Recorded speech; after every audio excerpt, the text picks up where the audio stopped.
آج 3 مارچ ہے۔ 3 مارچ 1875 جو ہے وہ پہلی مرتبہ انڈور آئس ہاکی کھیلی گئی۔ 3 مارچ 1938 کو سعودی عرب میں تیل دریافت ہوا۔ 3 مارچ 2009 سری لنکا کی ٹیم پر لاہور میں دہشت گردوں نے حملہ کیا۔ میچ قذافی اسٹیڈیم میں کھیلا جانے والا تھا۔ 3 مارچ 1970 پاکستانی کرکٹر انضمام الحق کی پیدائش کا دن ہے۔ 3 مارچ بلغاریہ کا یوم آزادی ہے۔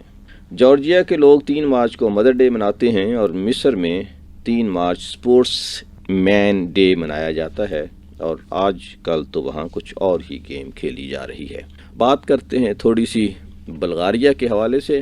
بلغاریہ کا آج یوم آزادی ہے، لیکن 3 مارچ جو 1878 اصل میں واقعہ کیا تھا کہ انہوں نے اس وقت عثمانی حکومت وہاں ہوتی تھی۔ عثمانی حکومت جو ہے وہ 1393 میں مسلمانوں نے بلغاریہ کو فتح کیا۔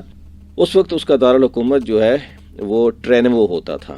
تو 1393 سے لے کر 1908 تک عثمانی حکومت رہی، لیکن اس کے درمیان میں 3 مارچ 1878 کو عثمانی حکومت کے انڈر ہی جو بلغاریہ تھے اس نے آزادی کا ایک وہ کیا، اپنے آپ کو آزاد حکومت ڈکلیئر کیا، اور ساتھ ہی ساتھ انہوں نے جو خلیفہ کی حکومت تھی اس کو بھی تسلیم کیا۔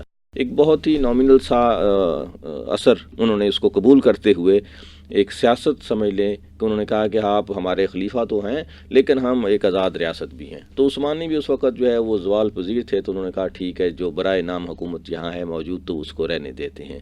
لیکن 1908 میں 22 ستمبر کو مکمل طور پر یہ جو تھی حکومت آزاد مملکت کے طور پر سامنے آئی۔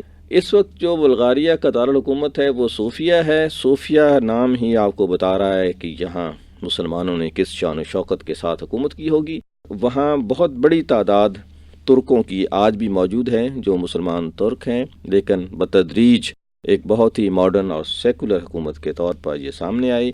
اور اس بات کی بھی یہ بات گواہی دیتی ہے کہ اگر اسلام تلوار کے زور پر پھیلا ہوتا تو آج بلغاریہ میں ایک بھی غیر مسلم نہ ہوتا، لیکن آج بھی وہاں اقلیت میں کئی 100 سال حکومت کرنے کے باوجود بھی وہاں مسلمانوں کی بہت کم تعداد موجود ہے، وہ بھی ترک مسلمان ہیں آج۔